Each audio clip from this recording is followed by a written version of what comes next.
Hi, it's Nathan here, and today we're talking about sections 50 through 68 of the Model WHS Act. So these sections cover the election process and powers and functions of health and safety representatives, or HSRs.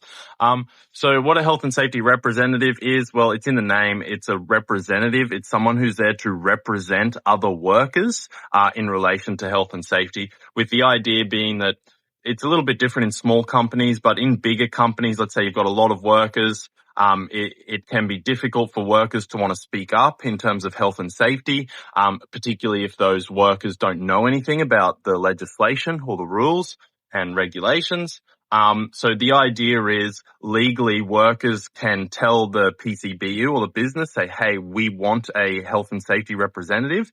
And if all it takes is one worker to request that, and then that sort of sets in process this legal chain of things that the PCBU or the business owner must do in terms of facilitating elections so that the workers can elect a health and safety representative. Once that person is elective, there's requirements for ensuring that health and safety representative undergoes the training.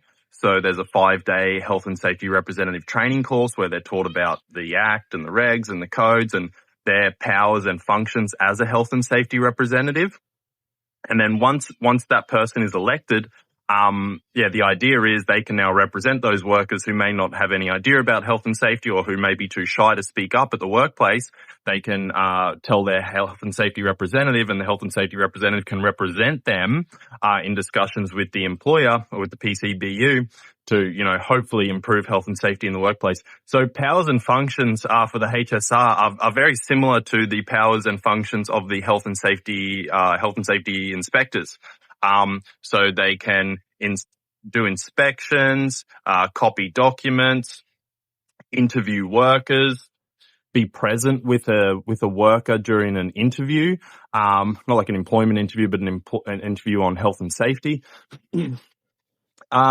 And then the employer also, or the PCBU also has to provide adequate resources. So things like time, a desk, access to the internet, stationery, a computer, that sort of stuff to enable the HSR to enact those functions.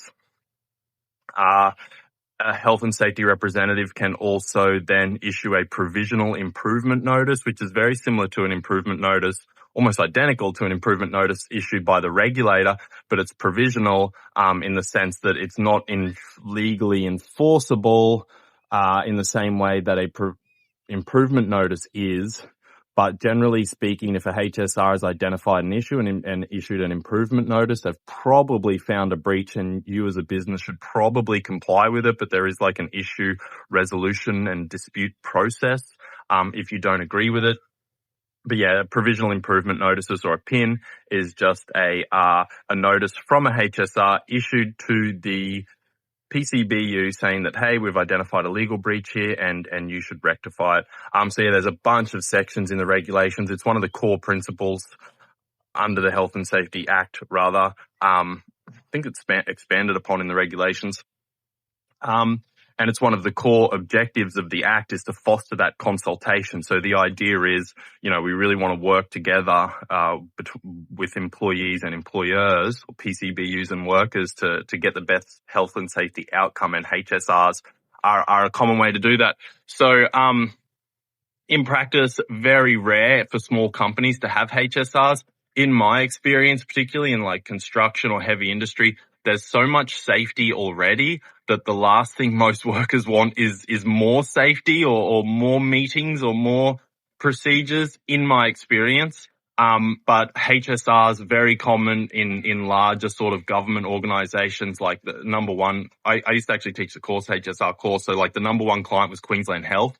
So as you can imagine, there might be a hospital with 500 workers, and that's when, consultation can become vital for those larger companies.